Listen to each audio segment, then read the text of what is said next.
Listen to me very carefully. The people who have wronged you, underestimated you, and tried to break you, they are about to become irrelevant. Not because you will scream at them, not because you will fight them, but because after this you will operate on a level they cannot even comprehend. This is not about revenge. Revenge is emotional, and emotions make you weak. This is about something far more dangerous: psychological dominance, the kind that requires no confrontation, the kind that happens silently, invisibly, while they wonder why nothing they do affects you anymore. I am going to give you 7 Machiavellian dark psychology tricks that will rewire how you deal with every enemy, every manipulator, every person who ever thought they could touch you. By the end of this, you will not be the same. You will be untouchable. Let us begin. Trick number 1. Weaponized indifference. The first weapon you must master is one that will destroy your enemies without you ever lifting a finger. Indifference. Not the kind of indifference that comes from weakness or avoidance. This is calculated, strategic indifference. The kind that communicates to your enemy that they simply do not matter enough to warrant your emotional investment. Most people think power comes from showing others how much they can hurt them back. They think power is the ability to wound as deeply as they were wounded. They are wrong. True power is the ability to look at someone who desperately wants to affect you and show them that their entire existence barely registers in your consciousness. When someone attacks you, insults you, or tries to provoke you, they are performing. They are putting on a show when they need an audience. They need you to react because your reaction validates their effort. Your anger tells them they successfully penetrated your defenses. Your hurt tells them they have power over you. Your defense tells them you care what they think. But indifference, true weaponized indifference, that tells them they are invisible. It tells them they are irrelevant. And there is nothing more psychologically devastating than being treated as if you do not exist. Here is what happens in their mind when you respond with indifference. First, confusion. They expected anger, defense, or some form of engagement. When they get nothing, their brain struggles to process it. Second, self-doubt. They start questioning whether their attack landed at all. Did he even notice? Did I miscalculate? Third, desperation. They will often escalate, trying harder and harder to get a reaction, any reaction. And this is where they expose themselves. They reveal how much they actually care, how much mental space you occupy in their head, while you remain completely unbothered. This asymmetry is where your power lives. Machiavelli understood that the appearance of caring is a vulnerability. When you care visibly about what others think, say, or do, you hand them the keys to your emotional state. They can unlock your anger whenever they want. They can access your anxiety with a single comment. They can manipulate your behavior by threatening the things you openly value. But when you train yourself to appear indifferent, you become a locked vault. They have no keys. They have no access. They are standing outside in the cold, banging on a door that will never open. Now, let me be clear. This is not about actually becoming emotionless. You are human. You will feel things. The trick is creating a gap between what you feel internally and what you display externally. You can feel the sting of an insult, notice it, acknowledge it to yourself, and still choose to show nothing. You can feel anger rising and decide that this person does not deserve to see it. This is discipline. This is control. And this is what separates the manipulated from the manipulators. Practice this starting today. When someone tries to bait you into an argument, look at them as if they are a child throwing a tantrum. Do not argue back. Do not defend yourself. Just observe them with mild curiosity, as if you are watching an interesting but ultimately meaningless phenomenon. When someone sends you a message designed to upset you, read it, feel whatever you feel. Then respond hours later with something brief and emotionally neutral, or do not respond at all. When someone tries to make you jealous, envious, or insecure, let them perform their entire show while you remain the unimpressed audience member checking your watch. Over time, they will learn that you are not someone who can be played. They will learn that their tactics do not work on you. And eventually, they will stop trying, not because you defeated them in battle, but because you never showed up to fight in the first place. That is the essence of weaponized indifference. You win by making them irrelevant before they can make you reactive. Trick number 2, the power of strategic ambiguity. Most people are terrified of being misunderstood. They over-explain. They clarify. They make sure everyone knows exactly what they meant, what they are thinking, and what they plan to do next. This is a catastrophic mistake. Strategic ambiguity is the art of being deliberately unclear, intentionally vague, and comfortably misunderstood. When people cannot pin down exactly what you think, what you want, or what you are planning, they cannot prepare a defense. They cannot anticipate your moves. They cannot manipulate you because manipulation requires understanding your motivations, and you have given them nothing solid to work with. Think about the most powerful people you know. They rarely give straight answers. They speak in ways that can be interpreted multiple ways. They leave room for plausible deniability. They never fully commit to a position until they absolutely have to. This is not weakness, this is tactical brilliance. When you are ambiguous, you maintain maximum flexibility. You can shift, adapt, and change direction without ever appearing inconsistent because you never locked yourself into a single interpretation in the first place. Here is how this destroys your enemy psychologically. They waste enormous energy trying to figure you out. They analyze your words, searching for hidden meanings. They second-guess their own interpretations. They create entire narratives in their head about what you really meant, and often these narratives are far more intimidating than anything you actually said. You become a Rorschach test. People project their fears, insecurities, and assumptions onto you. And because you have said nothing definitive, you can never be proven wrong. You exist in a fog of uncertainty that you created and control. Now, how do you practice this? Start by eliminating over-explanation from your communication. When someone asks you a question you do not want to answer directly, give a response that is technically true but reveals nothing useful. For example, if someone asks what you are planning to do about a situation, you might say, "I am considering a few options," or "I will handle it appropriately." Notice how these statements sound like answers but actually communicate zero actionable information. When someone tries to pin you down on your opinion about something, especially something that could be used against you later, stay vague. You might say, "There are valid points on multiple sides," or "I see the complexity of it." You have now avoided taking a position that can be attacked while still appearing thoughtful. When discussing your plans, your goals, or your next moves, share the minimum necessary. Let people know you are working on something without specifying what. Let them know you have options without revealing which one you will choose. Let them know you are aware of the situation without telling them your assessment of it. This constant ambiguity creates a psychological buffer around you. People cannot attack what they cannot clearly see. They cannot undermine plans they do not fully understand. They cannot spread rumors that stick because you have never given them enough concrete information to build a believable story. You become like water, impossible to grasp, impossible to contain, impossible to predict. And in a world where everyone else is desperately trying to be understood, your willingness to remain mysterious makes you infinitely more powerful. Remember, clarity is a gift you give only to those who have earned it. Everyone else gets the fog. Trick number 3, tactical vulnerability. This is going to sound contradictory to everything I have said so far, but stay with me because this is one of the most sophisticated weapons in your arsenal. Tactical vulnerability is the deliberate exposure of a weakness, a flaw, or a mistake, but only the one you choose, only when you choose, and only to achieve a specific strategic outcome. Most people think showing any vulnerability is weakness. They build walls around themselves, never admitting fault, never showing softness, never letting anyone see behind the armor. And ironically, this makes them predictable. It makes them rigid, and rigid things break under pressure. But when you strategically reveal a vulnerability, something carefully selected and relatively harmless, you accomplish several things simultaneously. First, you disarm suspicion. People expect enemies and competitors to be guarded. When you show them a flaw, their psychological defense systems relax. They think, "He is being honest. He is being real. He is not hiding anything." Of course, you are hiding everything that actually matters. You have just given them one small truth to distract them from the larger truths you are protecting. Second, you create false intimacy. When you share something personal or admit a mistake, people feel closer to you. They feel like they understand you.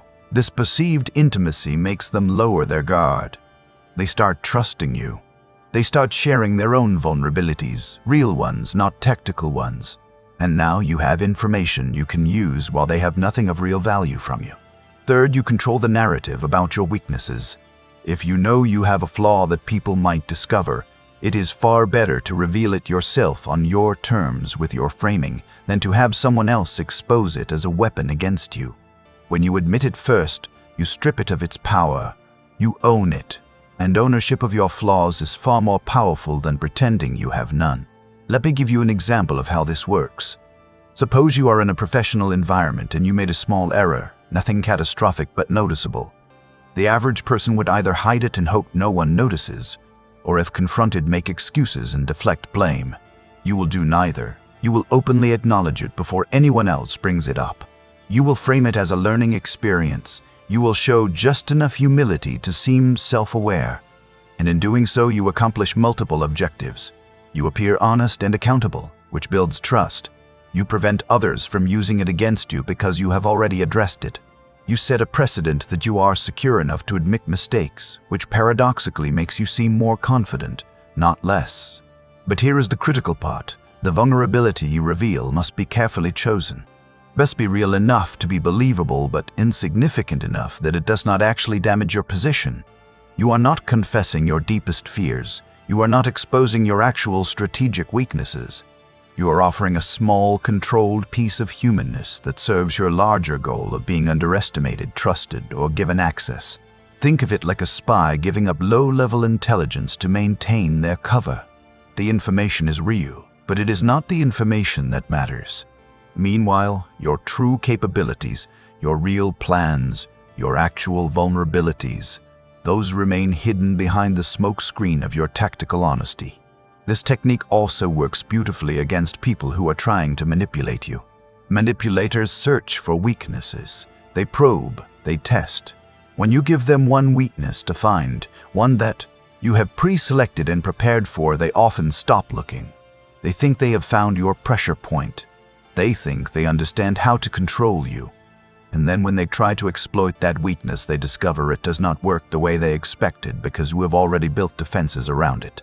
You knew they would find it because you left it there for them to find.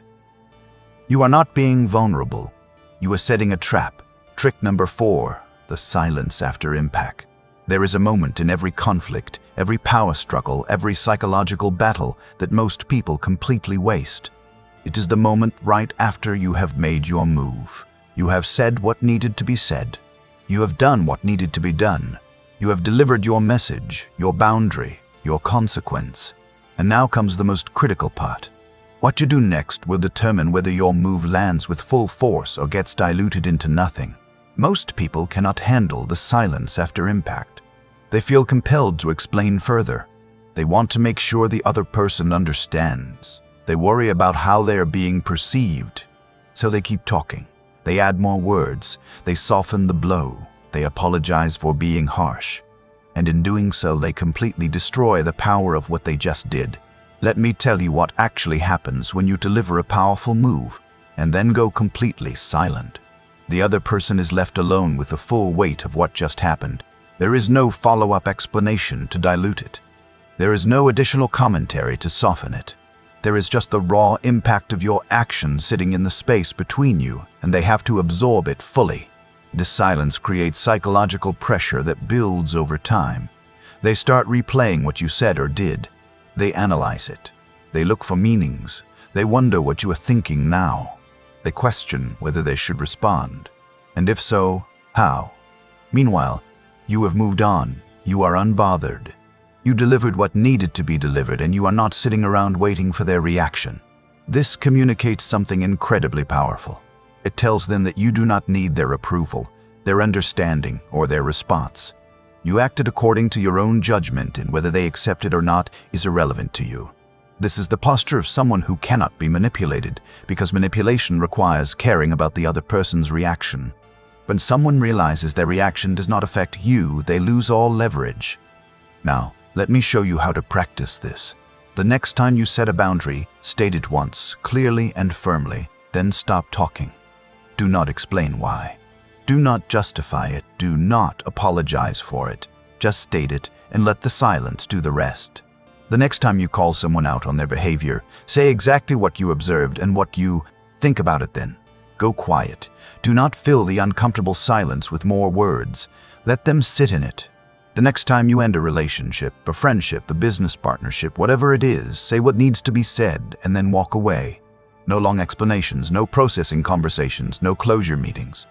Just the clean cut of your decision followed by your absence. This is how you train people that your words have weight. When you speak, it matters. And you do not need to repeat yourself or defend yourself because you have already said everything that needed to be said. The silence after impact also protects you from saying too much. In the heat of a moment when emotions are high, people often keep talking and end up revealing things they should not, making promises they should not, or saying things that can be used against them later. But when you discipline yourself to deliver your impact and then go silent, you avoid all of these traps. You remain in control. Here's the dark truth that makes this so effective. Silence makes people uncomfortable. Most people will do almost anything to break an uncomfortable silence. They will apologize.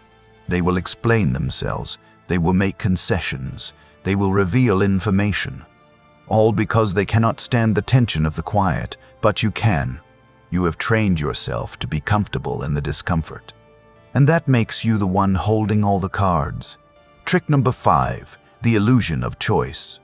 One of the most elegant forms of control is the kind where the other person believes they are making free decisions, when in reality, you have architected every option they are choosing from.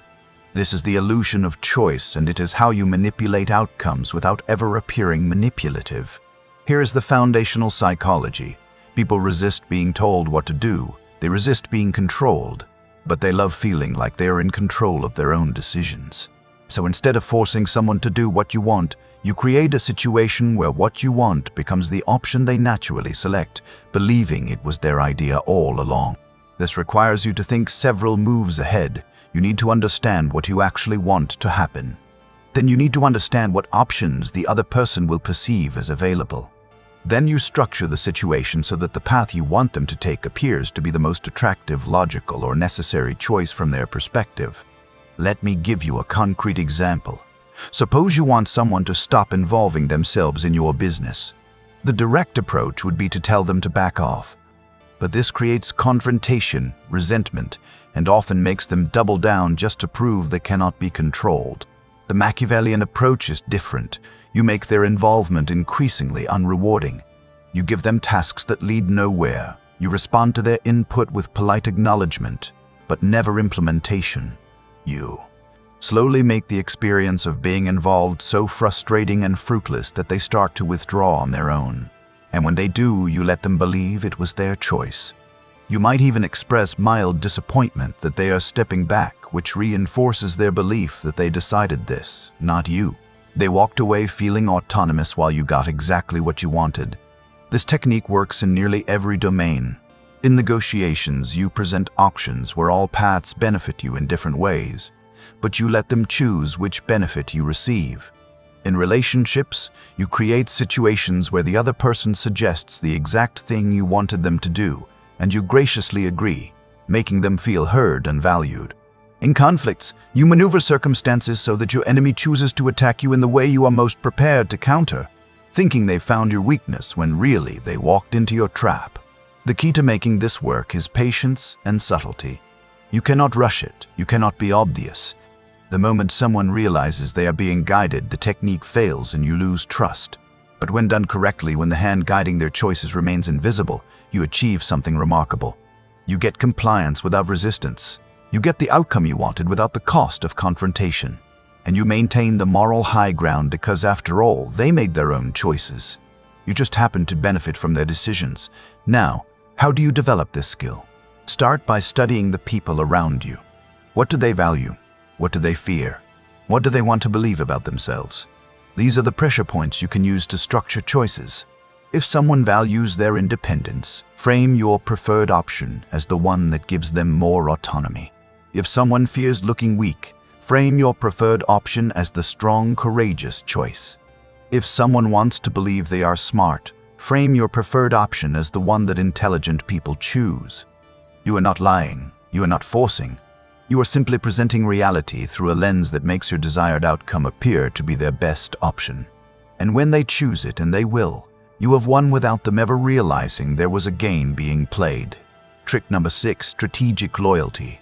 Loyalty is one of those concepts that most people misunderstand completely.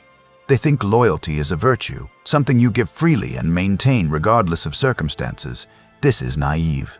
Loyalty is not a virtue, it is a tool. And like any tool, it should be used strategically, not emotionally. Let me explain what strategic loyalty actually means. It means you demonstrate loyalty to people as long as that loyalty serves your interests, their interests, or ideally both. It means you understand that loyalty is a transaction, not a moral obligation. You give it when it makes sense. You withdraw it when it no longer does. And you never, ever let someone exploit your loyalty while giving nothing in return. Most people get this backwards. They remain loyal to people who betray them, undermine them, or take them for granted. They do this because they have been taught that loyalty is about consistency, about standing by people no matter what. This is how you get used. This is how you get destroyed. The Machiavellian understands that loyalty must be mutual and beneficial. If someone is loyal to you and that loyalty is valuable, you reciprocate strategically. You reward it, you reinforce it. You make sure they know their loyalty is appreciated and that betraying you would cost them significantly. But if someone proves disloyal, if they undermine you, if they prioritize their interests in a way that harms yours, your loyalty to them ends immediately. Not with drama, not with announcements. It just ends. You stop investing in them. You stop protecting them. You stop considering their interests when you make decisions. They have shown you who they are. You simply adjust your behavior accordingly. Here is where this becomes a weapon. When you practice strategic loyalty, you create a reputation. People learn that you reward those who are valuable to you and you cut off those who are not. This does two things. First, it attracts competent, loyal people who recognize that aligning with you is beneficial. Second, it deters betrayal because people know that crossing you means losing access to whatever value you provide. But here is the darker, more sophisticated layer. Sometimes you maintain the appearance of loyalty even after someone has betrayed you, but only if there is a strategic reason. Maybe you need to keep them close to monitor them. Maybe you are waiting for the right moment to remove them when it will cause maximum damage to their position and minimum damage to yours. Maybe you are using them as a source of information about your other enemies. In these cases, you smile, you act as if nothing has changed, and you continue to appear loyal while internally you have already written them off. You are keeping your enemies close not because you forgive them, but because proximity gives you control. This is one of the most difficult psychological skills to master because it requires you to override your emotional desire for immediate justice. Someone betrays you and every instinct screams to retaliate now, to cut them off now, to make them pay now. But the strategic mind says, wait. Let them think they got away with it. Let them relax. Let them believe you did not notice or did not care. And then when the timing is perfect, when they are most vulnerable and least expecting it, you act. The consequence arrives so far removed from the betrayal that they might not even connect the two. But you know, and that is all that matters. Practice this by auditing your relationships regularly. Who is actually loyal to you? Who is just pretending? Who is taking more than they give?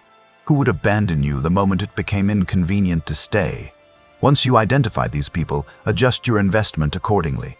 Give them nothing they can use. Share nothing they can exploit.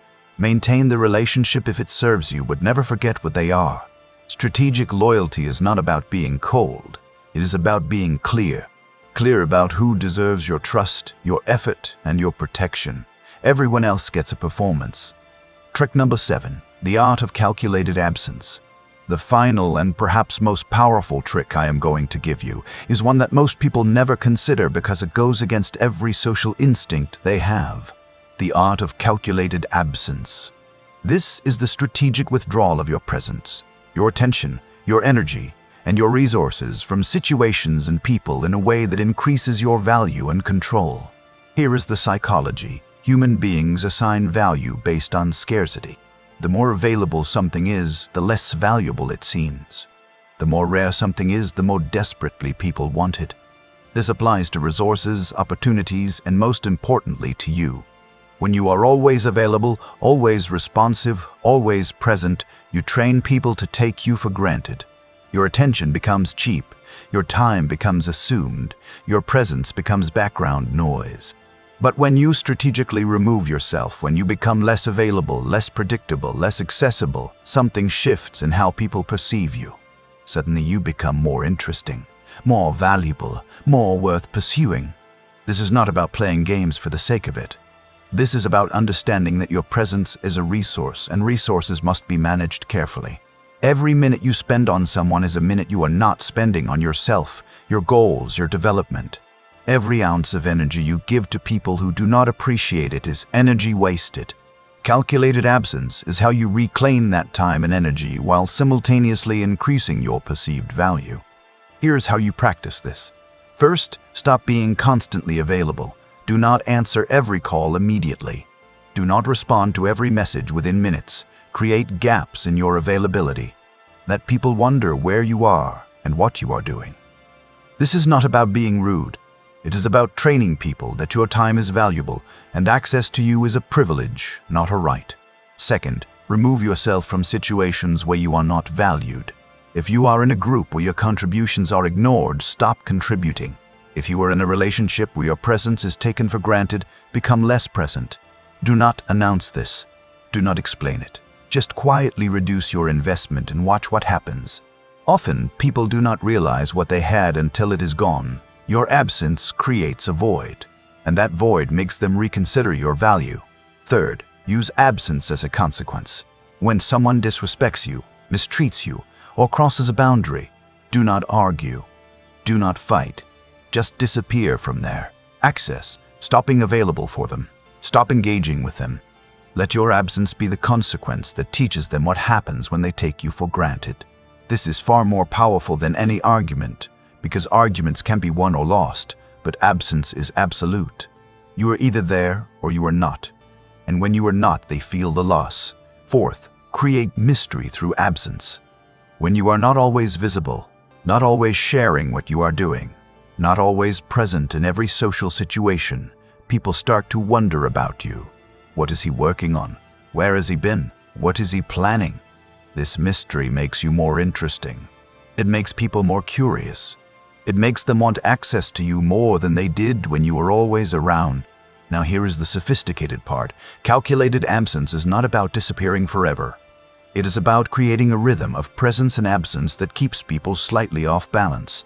You are there, then you are not. You are engaged, then you are distant. You are warm, then you are cool. This unpredictability prevents people from taking you for granted because they never know when they might lose access to you. It also prevents them from fully figuring you out because you are not consistent enough to be predictable.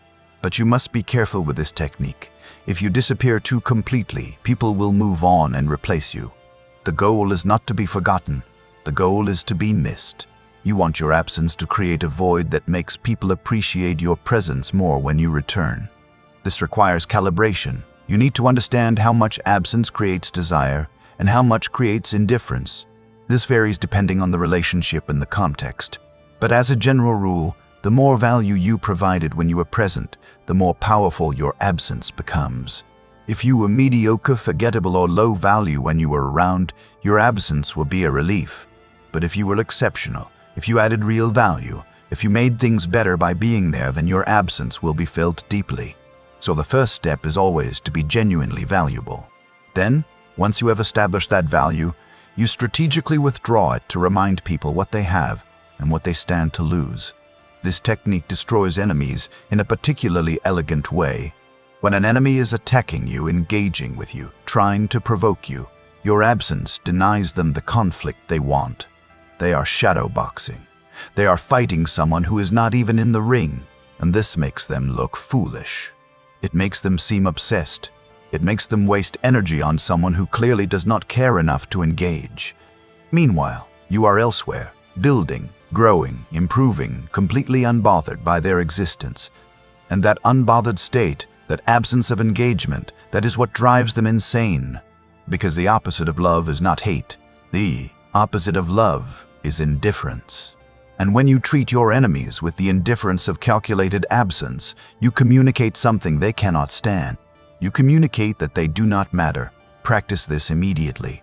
Identify the people and situations where you are overinvested. Where are you giving too much time, too much energy, too much presence for too little return? Start pulling back. Not dramatically, not with announcements. Just quietly reduce your availability. Watch what happens. In many cases, people will start chasing you. They will start valuing you more. They will start treating you better because they are afraid of losing access to you. And in cases where they do not, where your absence is met with indifference, you have learned something valuable. Those people never valued you in the first place, and now you are free. You now possess 7 weapons that most people will never understand. Weaponized indifference, strategic ambiguity, tactical vulnerability, the silence after impact, the illusion of choice, strategic loyalty, and the art of calculated absence. These are not theories, these are not motivational concepts. These are real psychological tools that have been used by the most powerful people throughout history. People who understood that the world is not shaped by those who are the loudest, the angriest, or the most emotional. The world is shaped by those who are the most strategic, the most controlled, and the most psychologically sophisticated. You are now one of those people. You understand how to operate in a world where most people are still playing by rules that do not actually exist. You understand that power is not about force. It is about perception, timing, and psychological leverage. You understand that the most dangerous person in any room is not the one making threats. It is the one sitting quietly, observing, calculating, and waiting for the perfect moment to move. That person is you now. I want you to do something right now. I want you to commit to this transformation. Drop a comment below and tell me which of these 7 tricks you are going to implement first. Tell me which one resonated with you most deeply. Let that be your declaration. Let that be your commitment to becoming untouchable. If this video gave you clarity, if it showed you a path forward that you did not see before, hit that like button. Subscribe to this channel because what is coming next will take you even deeper into the psychology of power. Turn on notifications so you never miss the strategies that will separate you from everyone else who is still playing the game blindly. Your transformation is not coming. It is already here. The only question is whether you are ready to fully step into it.